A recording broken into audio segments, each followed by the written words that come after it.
છોટાઉદેપુર તાલુકાના ચિલિયાવાટ ગામે જંગલમાં યુવક ઉપર દીપડાનો હુમલો કરાતા યુવાન ઇજાગ્રસ્ત। છોટાઉદેપુર તાલુકાના રંગપુર ફોરેસ્ટ રેન્જના ચિલિયાવાટ ગામે આજરોજ સવારે 6:45 વાગ્યાના અરસામાં મવડાના ઝાડ નીચે દાનક બુટિયાભાઈ માનસિંગભાઈ ઉંમર વર્ષ 21 નામનો યુવક મવડા વીણતો હતો ત્યારે દીપડાએ હુમલો કરતા યુવાન ઇજાગ્રસ્ત થયો હતો। ત્યારે વન વિભાગની ટીમને જાણ થતાં તાત્કાલિક ઘટના સ્થળે પહોંચી હતી, જ્યારે યુવાનને તાત્કાલિક સારવાર અર્થે છોટાઉદેપુર જનરલ હોસ્પિટલમાં ખસેડવામાં આવ્યો હતો।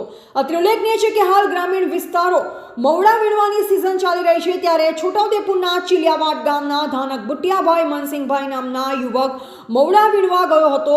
દીપડો જંગલ વિસ્તારમાં જોઈ જ્યારે બુટિયાભાઈએ ગતરોજ જંગલ વિસ્તારમાં દવ લગાડ્યો હતો અને સળગાવ્યું હતું, ત્યારે આ જંગલ વિસ્તાર સાફ થવાથી દીપડાનો દરરોજનો રસ્તો હોય અને ત્યાંથી પસાર થતો હોય, જ્યારે યુવક દ્વારા આજરોજ ફરી આ દીપડાને રોકવાનો પ્રયાસ કરતા યુવક ધાનક બુટિયાભાઈ માનસિંગભાઈ પર દીપડાએ હુમલો કર્યો।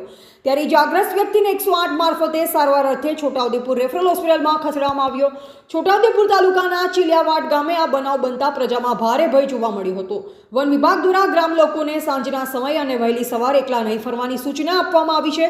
દીપડાને પકડવા માટે રેસ્ક્યુ હાથ ધરવામાં આવેલ હતું, પરંતુ જંગલમાં દીપડો ભાગી ગયો હતો। હાલ દીપડાને પકડવા માટે પાંજરું મૂકી ચક્રો ગતિમાન કરવામાં આવેલ છે, તેમ રેન્જ ફોરેસ્ટ ઓફિસર નિરંજ રાંઠવાએ જણાવ્યું હતું।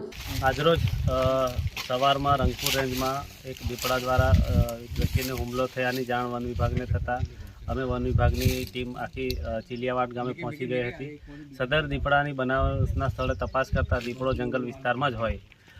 જે ઇજાગ્રસ્ત વ્યક્તિ ગઈકાલે જે જંગલ વિસ્તારમાં દવ સળગાવ્યો હતો અને એ જંગલ વિસ્તાર સાફ થવાથી ત્યાંથી દરરોજનો રસ્તો હોય પસાર થતો હતો, અને આજરોજ એ વ્યક્તિ દ્વારા ફરી દીપડાને રોકવાનો પ્રયાસ કરતા એના ઉપર હુમલો કરવામાં આવેલો છે। આ ઇજાગ્રસ્ત વ્યક્તિને 108 મારફતે છોટાઉદેપુર રેફરલ હોસ્પિટલ ખાતે લઈ જવામાં આવેલો છે અને સારવાર કરવામાં આવેલ છે।